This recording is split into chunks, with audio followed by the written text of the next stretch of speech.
everyone, welcome back to the workshop. Thanks very much for joining me again. This week it's I'm helping a mate out. What can I say? I'm helping a mate out. I've been hugely lucky, really blessed to be able to plumb in as much resources and as much time as I have been able to do in what is essentially my hobby. You know, and I don't think that I should let this all just be for me. So I really like to help out wherever I can. So a friend of mine who I work with, his neighbour, a brand new turner, you know, hasn't got a huge setup yet, but you know, really wants to get into it. They've managed to acquire some turning chisels. I haven't really sorted out a sharpening setup yet. Phone. Anytime you like, just get in touch with me, give me your chisels and I'll bring them back to my workshop, sharpen them and then bring them back to you. Because to be frank, you can invest as much as you want into a lathe. It doesn't matter how good your lathe is, without decent tools, or without well sharpened tools I should say, that lathe is pretty much useless. So I've got hold of their chisels, I've brought them back to my workshop and I'm going to profile everything on the Robert Sorby Pro Edge. I know it's a controversial subject amongst the woodworld, especially the lathe community, about the Pro Edge. Like it, loathe it, whatever. One thing you can't deny is that it bloody well works. Yes, it's expensive, but then I use mine quite often and it's so quick. It's so simple. For me, it's worth it. I love it. I have tried other methods. I've tried, you know, high-speed stone. I've tried the Tormek slow-speed whetstone, and I just haven't been able to get results like I have with the Sorby. So that's why I went with it. That's my justification. You know, you go your own way. That's what I plan to do.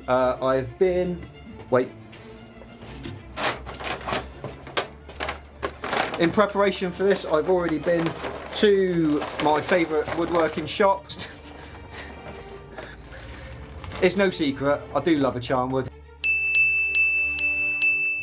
I do love a charmwood, a bit of a fanboy, but it's only because it's just up the road. So I've been and bought a pair of brand new belts, reprofiled some of them. So we used the 60 for that. We used the 120 for getting them to a razor sharp finish. So that's what we're going to do.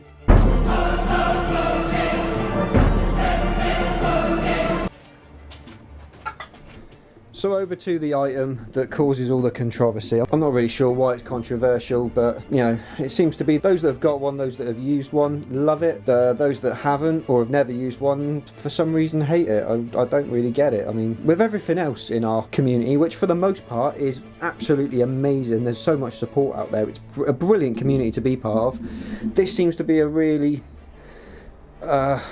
divisive thing. I mean, you know, I've got a Laguna lathe, some people have got Record Powers, some people have got Clarks, some people have got Cronets, some people have got small mini lathes, midi lathes, huge great big lathes, lathes that stand up, yeah, and everyone's really supportive of everything else, you know.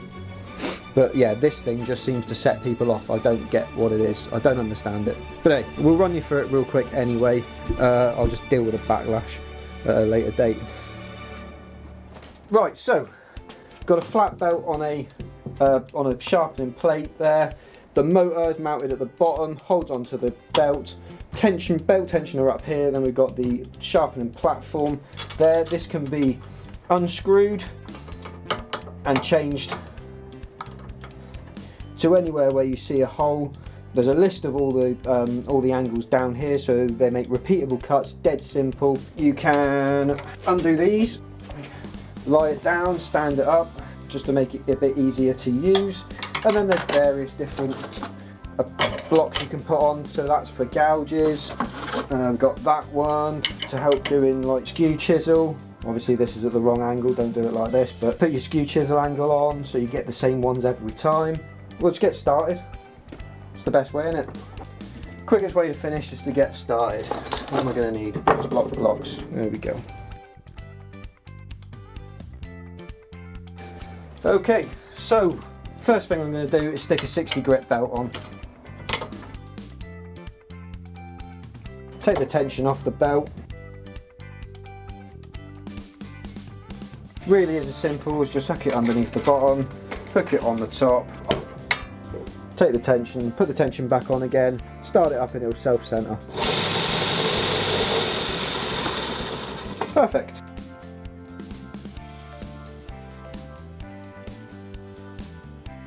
Right, we're away. So, what we're going to start with, I figure we'll start with a spindle roughing gouge. So, spindle roughing gouge, I know just off the top of my head, the 45 degrees is the bevel angle for roughing, spindle and bowl gouges. So we've got the majority of them to do on 45. So it's the fourth notch down, 1, 2, 3, 4.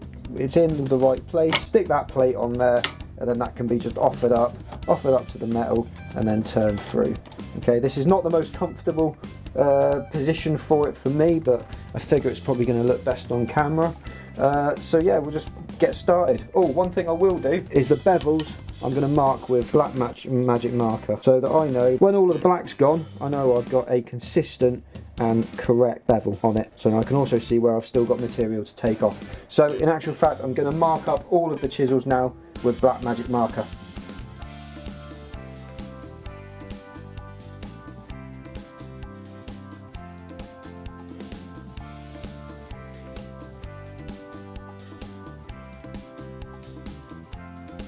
There we go. So when we've got rid of all the black, we know it's reprofiled properly, and then we can go into sharpening. Wicked stuff. Right, get this flashed up and we'll just start rolling through all of the spindle gouges, just trying to give somebody a helping hand and a step in the right direction. Right, bring you in for a closer look and we'll get started.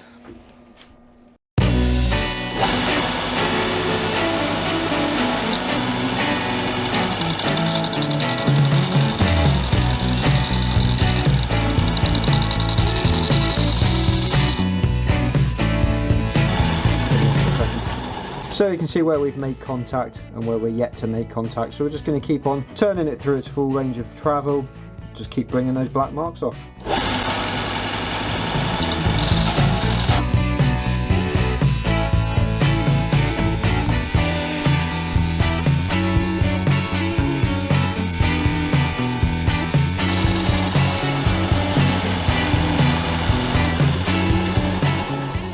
Right, so I'm nearly there with that one. I'm just going to move through all of the spindle gouges because they're all on 45, so I'm just going to make my way through them all.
Right, well that's the first pass with all the spindle gouges. Let's do the flat scraper next. So this one's going to be a much more severe angle. Scrapers, 80 degrees.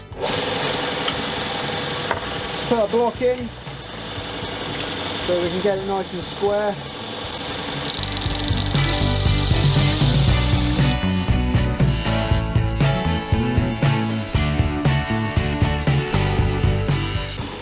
And there we go. We've got one complete bevel. Right, next one. Let's do the parting tool. 20 degrees. Ah, this is the only one I've got to change. So it's an odd one, this one.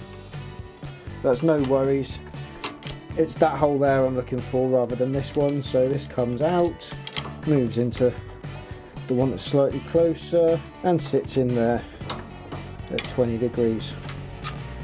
Right, for this one I'm going to have to tip the plate back over somewhat.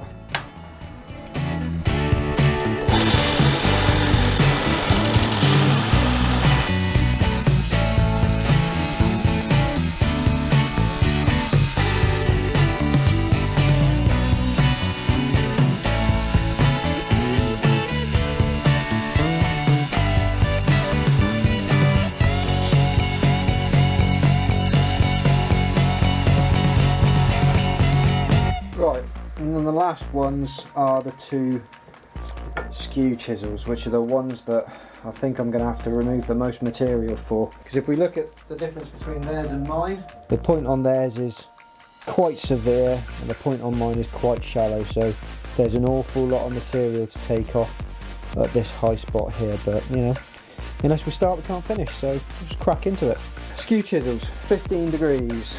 15 degrees is the very top one, so it needs to be in the back. That's what she said! And put our little skew block in. Okay, let's get on with it.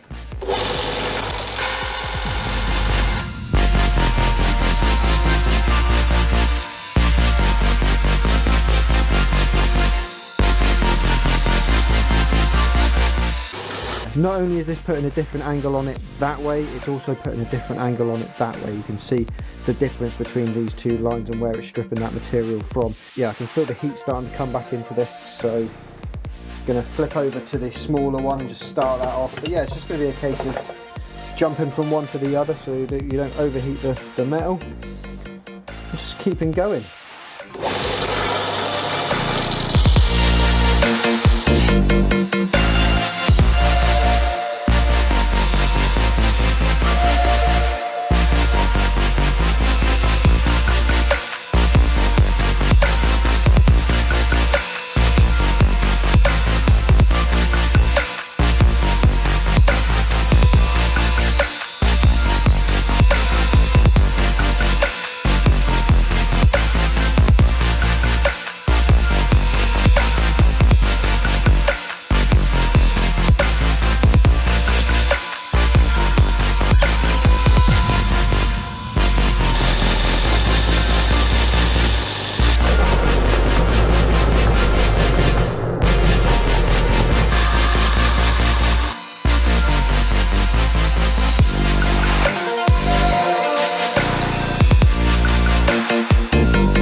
Tonight, I fucking need you more than ever. Please, guys.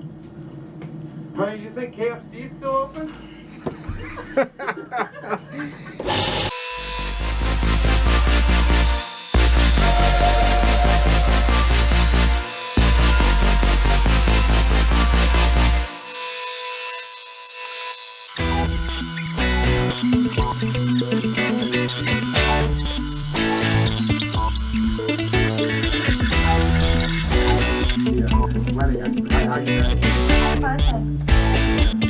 Alright, finally finished. Finally finished, and there's some Finally finished, and there's some right nice shiny edges on there. That's only to 60 grit, so they're still quite rough, but I mean they're already sharper than they were before, so that's a win. Boy, my fingers are buggered, but we're only halfway there. So that's the 60 grit done with. I had to change belts halfway through because it knackered one of them. There was a lot of material, especially on that large skew chisel. So next I'm going to flip over to the 120 grit and start doing a bit of polishing. Brand new 120.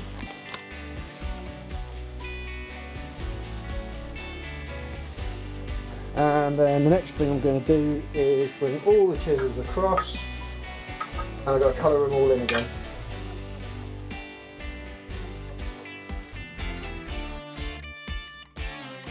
Right, we'll make a start. Hopefully the motor's cooled down a bit. Yes it has, lovely job. Right, here we go. Sharpening time. Nice new belt, hooray. Tell you what, we'll put the tension back on the belt first, eh? How's about that? Right, let's try that again.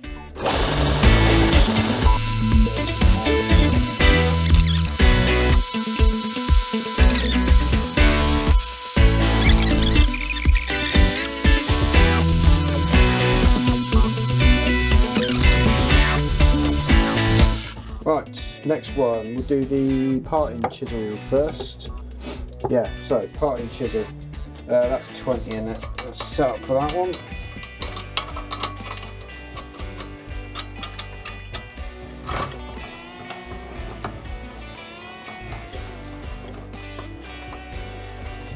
20 degrees. Let's lower that a little bit.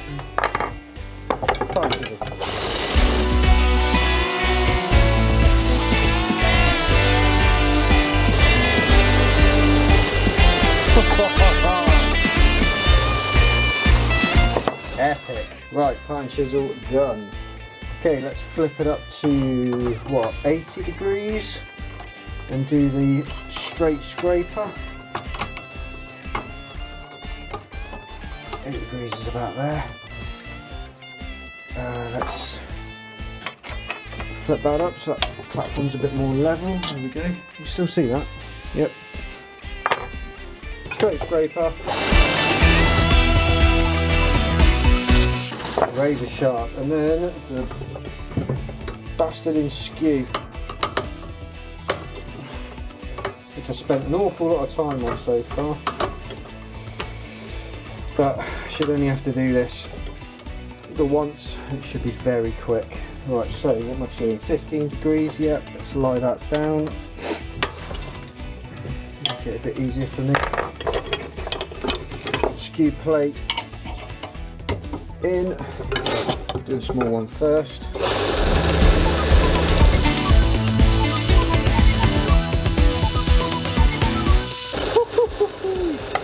Yep, sharp.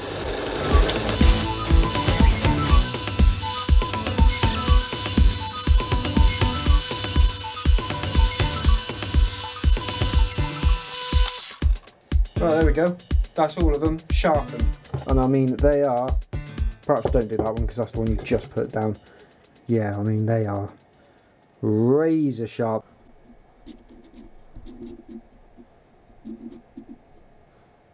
There we go.